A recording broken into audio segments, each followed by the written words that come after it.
Hi there, viewers. Today I'm joining in conversation with fellow booktuber, EpicTalez. For those who don't know EpicTalez, I left a link in the description part of this interview to his channel where you can get to know him and his works. Welcome on the show, Epic. I am so honored to be here. Like I watch a lot of your videos, and every time I watch your videos, I'm just so amazed by how loyal and hardcore your subscribers are. So I'm very excited to be here. Yeah, And yeah, I've it's a been looking pleasure. forward for this. You're welcome. It's a pleasure to have you on the show. Thank you. Yeah, Epic, you are an ardent lover of dark fantasy, and it is obvious from the kind of books that you reviewed on your channel, Epic Tales. Now, let's let's hear from you. How do you fall in love with dark fantasy? Not quite sure when exactly I fell in love with dark fantasy. Okay. Um Slash I would say grimdark as well. Like, but ever since I was young, I've always been reading books. Uh I had, when I was growing up, I had problems like reading books, but then my brother would read like a fiction novel, and he would get to a cliffhanger in the fiction novel and tell me that if I wanted to know what happened, or how the book concludes, or how the story ends, I Yeah. have to go and read myself. So Oh, very angry that I was left at a cliffhanger, I would go pick up the book, read it from start to finish. And then after a while, I didn't need my brother to encourage me that way anymore. I would just pick up books and read. And at the time, I used to read everything: mystery, Sherlock Holmes, some of the classics, like Percy Jackson. But then one day I read Lord of the Rings, and everything changed for me. I had never experienced my mind blow like that in terms of my imagination. And then I started reading a lot of fantasy and a lot of fantasy and a lot of fantasy. And then I kind of became very familiar with the hero's journey oh, that is very typical in such stories. yeah. And then I kind of got very used to it. And then somehow one of my friends brought these books. It's called Forgotten Realms. A lot of people in the fantasy world are familiar with them. And I read this series. It was called War of the Spider Queen, and it was Oh, very, very dark. And when I read it, I remember that throughout the time when I was reading the book, I was constantly on edge. I had goosebumps. I was wow. terrified at some of the ideas and the concepts that they were playing with then. But I couldn't take my eyes away because I was like, wow, what is this? So that was my first experience of dark fantasy. And since then, just the way I was on edge throughout, I enjoy that feeling. So it's dark fantasy, grim dark. And yeah, but Wow. in general, I love any book that is reading well, but specifically dark fantasy and grimdark. Wow, that sounds quite fascinating to me. Now let's get to know your opinion about this. Who is your best dark fantasy author? Tell us the books that Ah, you've read and whichever you love to recommend to you the viewers. you want to put me in trouble, eh? Like, so the thing is, so I enjoy books in a very different kind of way, or I wouldn't say different kind of way. You're a writer too as well, so I'm sure you'll be able to connect with this. But when Okay. I read a book, I can read a book as a reader, and I can also read a book as a writer. So I can read a book, and as a reader, I would enjoy it, but as a writer, I'll not like it, maybe because of the style of the writing, but the story itself is really solid. Yeah. And then the other way around, I can enjoy a book as a writer because, say, the prose is just so beautifully written, or the book is written in a very technical way that I find interesting, or a different way. But then as a reader, I don't really enjoy the story that much. Yeah. Yeah, like, so to say my best uh dark fantasy author will be tough, but I really enjoyed Beyond Redemption by Michael Fletcher. I enjoy R. Scott Baker. His writing is phenomenal. As a writer, read I haven't read anything that has quite captured me like that. Wow. I like Mike Shell. I like Joe Abercrombie. I love. It's difficult to pick one, to be honest. Wow. Well, that sounds quite fascinating to me. It's actually difficult to pick. I would love to go with that because when you find a lot of books quite amazing to you, and you're like, okay, who should I pick for this kind of position? Now, let's also hear your opinion about this. What was the worst? I would love to use the word worst dark fantasy novel you've ever read. Do you have any? So, okay, so I feel like it would not be fair for me to call out the writer The like that name, yeah, that's true. Because so very early during my booktube career, something I used to do was that I'll go to like forums where there were writers, and so writers coming up and everything, they would send me their work. I'll read it, I'll review it. If I liked it enough or there was something interesting about it, negative or positive, then I would say, okay, I'll review it on my channel. And I went through a lot of books from beginner writers. And so I would say something. You cannot, if you're a writer, you cannot just, and you like dark fantasy and grimdark, you cannot just write the dark. You cannot just write things to be dark. You can't just write a scene to be bloody or a gruesome or gritty or just like dark. You can't just write dark books for the sake of being dark. You know, there has to be some added elements. Yeah, You sure. have to also, you can't indulge in that pleasure too much. You have to add other elements to complement it so that it's not just dark for the sake of it being dark. So I find that that's a mistake that a lot of beginner writers make. And if I don't want to call them out because they are still learning their craft, but yes, I'll call out why it was my worst dark fantasy author, but I won't call him out because I don't want to discourage him as a writer. Yes. I understand. It happens to me too. Whenever I read a book and I don't really go with it, because I have a lot of books on my shelf that if I get and I do not finally review, I'll be like, oh, I'm sorry, I can't recommend your book because of this issue or that. But I won't talk about the book.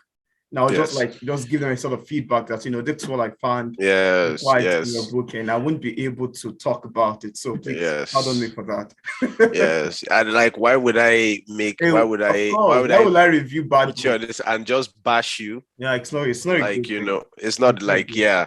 But to be, if I read a book from a popular author and I don't like it, that's sure you can go ahead with that. I will. I will get views from bashing it. You can do that. Yes, yes. That's quite understandable, and that's the difference that seems to exist between the two. Now, in my opinion, and what I've read of most fantasy novels, I see that most fantasy novels will make a good film. Now, I'd love to have your view about this. Do you have any novel that you've read in time past and you'd love it to be in form of movie? I would love The Prince of Nothing. Oh. The Prince of Nothing, or I would say Aching God. Oh. Or even Blood Song. Those three books would make really, really interesting adaptation. Oh. Wow. And like in terms of fantasy, as far as fantasy is concerned, Game of Thrones really, really brought grim dark fantasy to the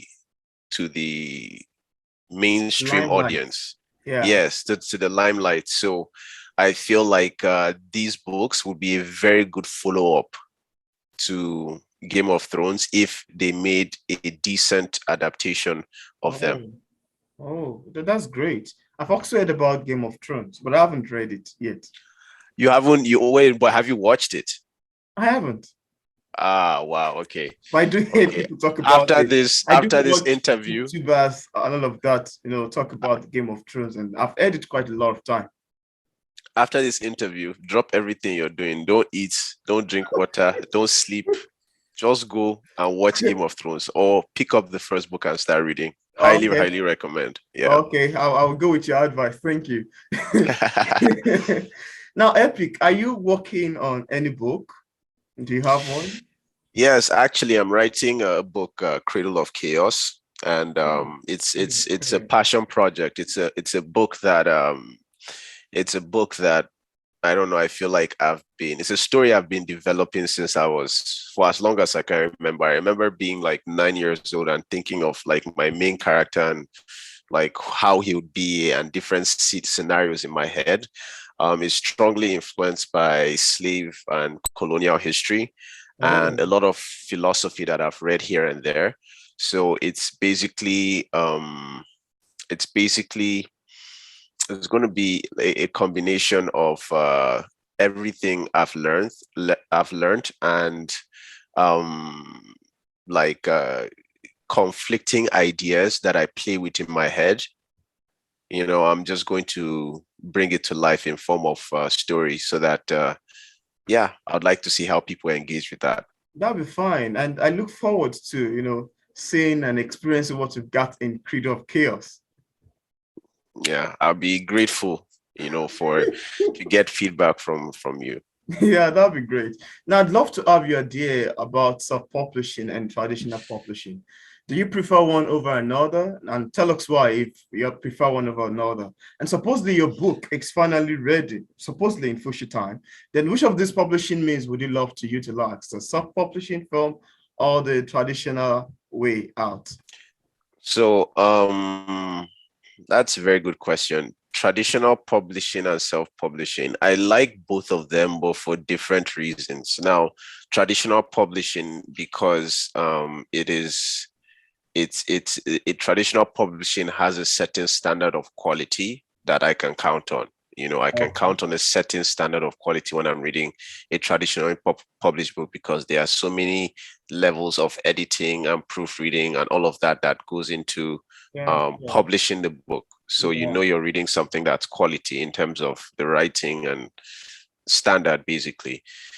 But I feel like I would lean a little bit more towards self-publishing, because I like the idea of something being written in a way, or something being presented in a way that has never been presented before. So it's like an introduction to a new idea. And there's also the sense that you are getting the writer's art, what the writer intended to communicate to the readers. So self-published books that are written well, I tend to lean a little bit towards that. Now, when I write my book, I know that as writers, there are a lot of hurdles that you have to cross to get your book out there and get it popular, and basically get it out there to a level that is satisfactory in marketing and all of that stuff. So I'm not 100% committed to saying I will self-publish. I'll give to some traditional publishers, and if they cannot, if I get rejected, then I'll very easily and very comfortably just self-publish. Oh, that's great. That sounds like a good, follow-up and a kind of a nice plan. Yes, one way or the other, my book is going to be out there. Yeah, sure. That's great. Now, apart from grimdark fantasy, what other genres interest you? I like philosophy a lot. I love history. I love philosophy. And for anyone who is into philosophy, I would recommend the Enchiridion of Epictetus or the Meditations of Marcus Aurelius. I think that was one of the first reviews I read from your channel. And then that's where I was like, when you see someone who reads like philosophy, you know that, okay, this is not, this is someone that like really likes to play with ideas and everything. Ideas, I love it too. So I love philosophy. I love history. I also love mystery. I was a big fan of Sherlock Holmes series. I love horror as well. I'm starting to get into horror, and of course, yes, and of course, science fiction. I'm getting into science fiction. I read Dune, and my mind was completely blown, because after I read Dune, I understood why people said Dune was one of the books that a lot of fantasy books were inspired by. Yes, so I could see how wow, this is like a pioneer book, a book that a lot of other people would try to replicate. Oh, that's great. I haven't read that Dune till now, and I've been asking you to read it for such a long time. I think it's item I get to hit. Yes. I haven't read it till now. That's actually fun to me. Now, tell us about EpicTalez. Why did you start the channel? Honestly, I started it just because I started it for fun. I was like, at the time, I had just lost my job because of the whole COVID thing. Oh, And I decided that I wanted to, instead of like the regular 9 to 5 thing, I wanted to take like a year of that to basically focus on the things that made me happy. So I was like, okay, while I'm focusing on, figuring myself out who I am and what I want to do with my life, I'm just going to be releasing videos and talking about books that I love. But then as I started getting more involved with the community and developing, like you've seen some of my animations, like learning how to animate books and then all that, like seeing how fast I was improving in terms of my video editing and animation yeah. and everything.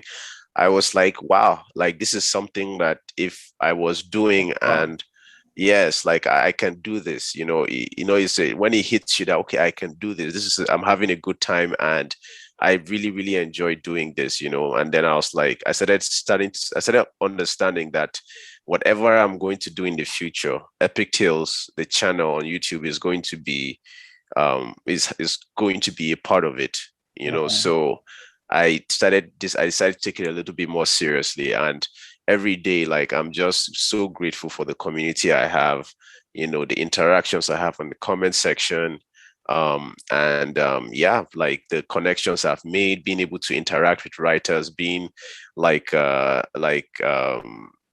a voice on Yeah. in the community as well. So I'm just really grateful. Like I couldn't feel more blessed. Oh, that's fascinating. That's a great thing. And for viewers who are watching, I left a link in the description part of this conversation to his channel. Now, what sort of views do you expect from your channel, Epic Tales? What kind of views? Nah, you see, that's a very big question to ask me, because you see, Trillions of every views time I or no, so let me millions tell of you views? something. So I do not, let me make it very clear.